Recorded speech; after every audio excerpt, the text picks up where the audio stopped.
Peatlands in general are places where there's an accumulation of peat, which is decomposing organic material, usually mosses and other types of vegetation.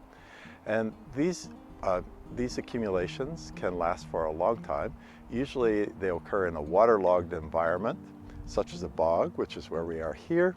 The type of water flow is very important. So bogs typically get their water source mainly from the precipitation that falls on the area.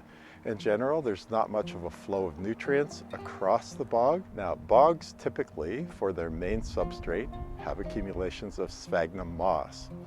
And the sphagnum moss is predominant, and it will be the main ingredient that helps form peat. Typically, bogs tend to have a very acid pH environment, and they tend to have accumulations of things much like black spruce, larch or tamarack, pitcher plants, sundews, etc. Plants that favor very acid environments. And what are fens? Fens are wetlands that tend to usually be a little less acidic than bogs. They tend to have, rather than sphagnum moss being their main substrate, they have sedges in particular. And there's a flow of water and nutrients right across a fen. Peatlands are a great source of water storage. And so this helps protect the environment. It helps fight against things like wildfires, and it allows a sustained flow of water and storage of water over a long period of time. They're great places for biodiversity. And in this particular habitat of bogs and fens, there's a tremendous biodiversity of fascinating plants. So I'd encourage everyone to come out and enjoy bogs, get to know them, but we have to be cognizant that we can do a lot of damage to fragile habitats like this.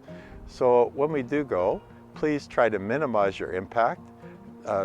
Although you can come to bogs and enjoy them, try not to use the same trail over and over. You can follow a moose trail in a bog, and then that would minimize your damage. And I think as a society we have to do more to recognize that we need to preserve these peatland habitats. The extraction of peat certainly destroys these and destroys tens of thousands of years of our heritage.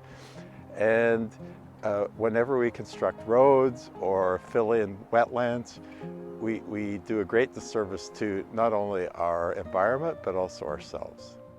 For more information on peatlands, visit us at www.naturetrust.nb.ca.